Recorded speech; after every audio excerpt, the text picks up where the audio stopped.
Hi నమస్తే, నేను మీ journalist రెహమాన్ని. Andhra Pradesh రాజధాని అమరావతికి సంబంధించి ఇవాళ ఒక కీలకమైనటువంటి పరిణామం జరిగింది.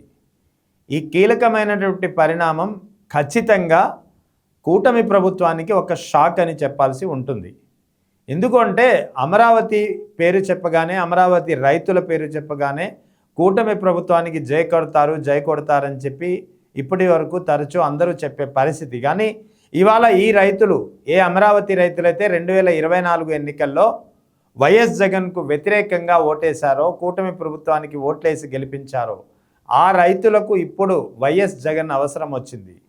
ఇప్పుడు ఆ అమరావతి రైతులు పెద్ద ఎత్తున తాడేపల్లిలో వైఎస్ జగన్ను కలుసుకోవడమే కాకుండా ఏకంగా దాదాపు 30 నుంచి 40 నిమిషాల సేపు సమావేశమై తమ సమస్యలు చెప్పుకున్నారు. ఇది నిజంగానే ఒక కీలకమైనటువంటి పరిణామం. అమరావతి రైతులు వైఎస్ జగన్ను వ్యతిరేకిస్తారు, అమరావతి రైతులకు ఆ వైఎస్ జగన్పై పీకల వరకు కోపం ఉందంటూ పెద్ద ఎత్తున కూటమి ప్రభుత్వ నేతలు ఇప్పటి వరకు చేస్తూ వచ్చినటువంటి వాదన ఇప్పుడు అసంభవం, అసత్యమని తేలిపోయింది.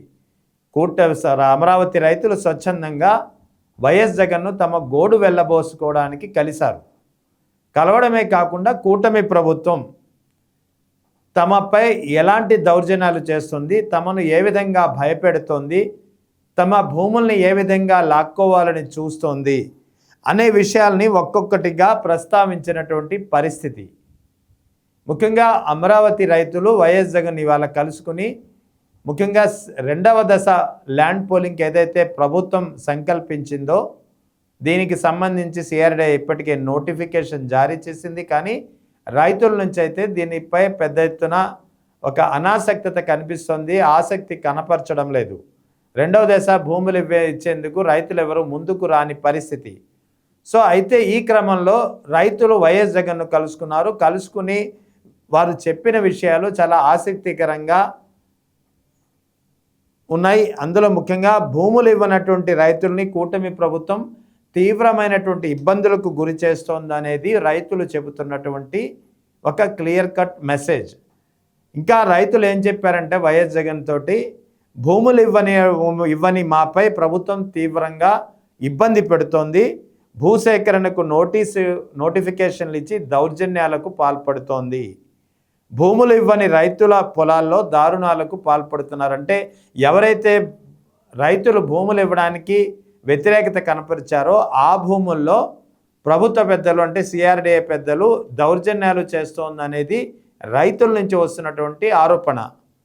అంతేకాకుండా డెవలప్మెంట్ పేరు చెప్పి మా పొలాల్ని ధ్వంసం చేస్తోంది ప్రభుత్వం. ఇది మరీ దారుణం. ఇది నిజంగా ఎవరైతే రైతులు భూములు ఇవ్వడానికి ప్రభుత్వంపై నమ్మకం లేకనో, లేకపోతే ఆ పొలాలు తమకు అవసరమని భావించో, ఎవరైతే ఈ 2వ దశ ల్యాండ్ పోలింగ్కి ఇవ్వడానికి ఆసక్తి చూపించలేదో ఆ రైతుల పొలాల్ని ధ్వంసం చేస్తున్నారనేది రైతులు చేస్తున్నటువంటి ప్రధానమైనటువంటి ఆరోపణ. దేవాలయ భూముల్లో ఇప్పుడు ప్లాట్లు ఇస్తామని చెప్తున్నారట. దేవాలయ భూముల్ని కాపాడుకోవాల్సినటువంటి అవసరం ఉంది. దేవాలయ భూముల రక్షణ విషయంలో మీరు మాకు తోడుగా ఉండాలి, మీ సహాయం మాకు అవసరం. ఇది రైతులు వైఎస్ జగన్ను అర్థించింది, విజ్ఞప్తి చేసింది. ఇప్పుడు కడుతున్నటువంటి స్టీల్ బ్రిడ్జ్ ఏదైతే ఉందో అది పూర్తిగా కృంగిపోయింది. అసలు ఈ గ్రామంలో ల్యాండ్ పూలింగ్ అవసరం అనేదే లేదు. కరకట్ట రోడ్డుని ఏదైతే కరకట్ట రోడ్డు ఉందో ఆ రోడ్డుని విస్తరిస్తే సరిపోతుంది. దీనివల్ల ప్రభుత్వానికి ఖర్చు కూడా తగ్గుతుంది, రైతులకు ఇబ్బంది అనేది ఉండదు.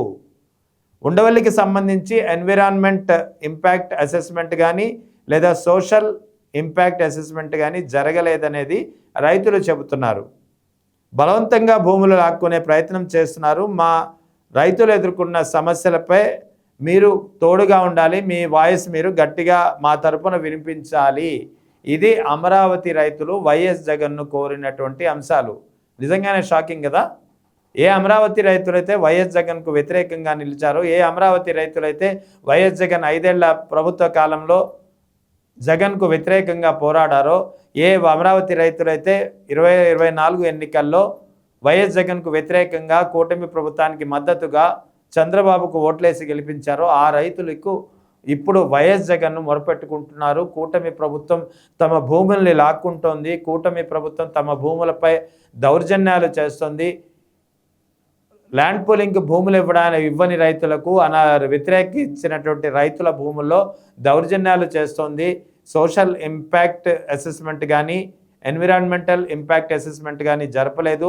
అసలు ల్యాండ్ పూలింగ్ అవసరం లేదు. స్టీల్ బ్రిడ్జ్ అనేది పూర్తిగా కృంగిపోయింది. కరకట్ట రోడ్డు విస్తరించకుండా ల్యాండ్ పూలింగ్ పేరిట భూములు లాక్కోవాలని చూస్తుంది. ఇవ్వని వారిపై బలవంతంగా దౌర్జన్యాలకు దిగుతోంది అనేది రైతులు ప్రధానంగా వైఎస్ జగన్ ముందు మొరపెట్టుకున్నటువంటి అంశాలు. ఈ రైతులకు సంబంధించినటువంటి ఈ అన్ని అంశాలని, అన్ని సమస్యల్ని కూలంకషంగా విన్నటువంటి వైఎస్ జగన్ రైతులకు ఒక అభయహస్తం ఇచ్చారు. ఒక రైతులకు ఆదుకుంటామని చెప్పి ఒక భరోసా కల్పించారు.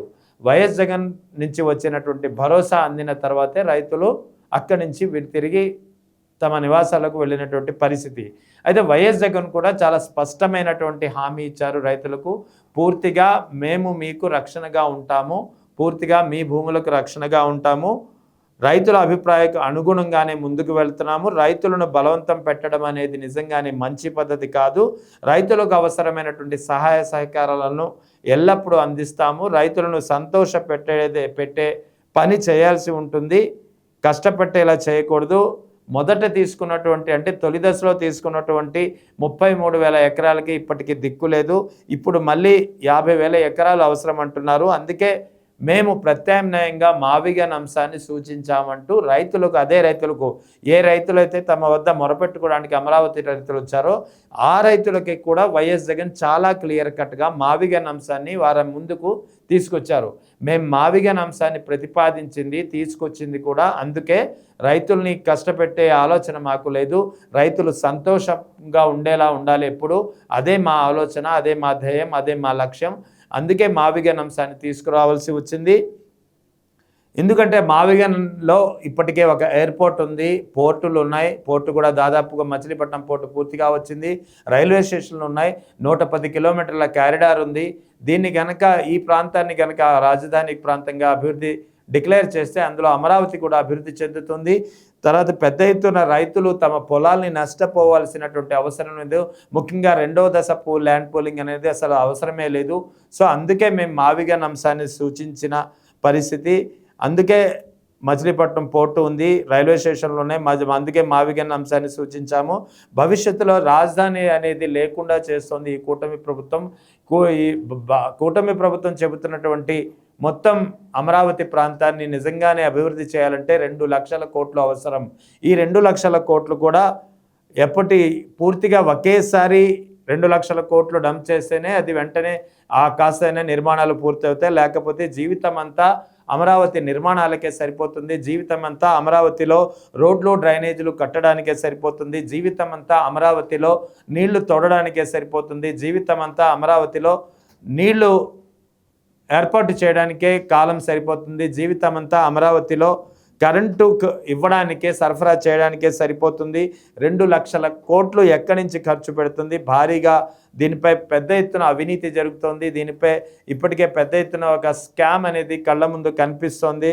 అందుకే మావిగన్ అనే కారిడార్ను మేము మా ఆలోచనగా చెప్పామంటూ అదే రైతులకు, ఏ రైతులైతే వైఎస్ జగన్కు ఈ కూటమి ప్రభుత్వం తమ భూముల్ని లాక్కోవడానికి, తమ భూములపై బలవంతానికి, తమ భూముల్లో డెవలప్మెంట్ పనుల పేరిట దౌర్జన్యాలకు లేదా భూముల్ని ధ్వంసం చేసే పనులు చేస్తుందో, ఈ తమ సమస్యలను మొరపెట్టుకోవడానికి వచ్చినటువంటి రైతులకు భరోసా కల్పిస్తూనే మావిగన్ అంశాన్ని వారి మనసుల్లో మరోసారి వారికి చెప్పే ప్రయత్నం చేశారు వైఎస్ జగన్. ఓవరాల్గా ఇవాళ అమరావతిలో జరిగినటువంటి ఈ పరిణామం ఏదైతే అమరావతి రైతులు స్వయంగా వైఎస్ జగన్ను కలిసి తమ సమస్యలను మొరపెట్టుకున్నారో ఇది ఒక కీలకమైనటువంటి పరిణామంగా చూడాల్సి ఉంటుంది.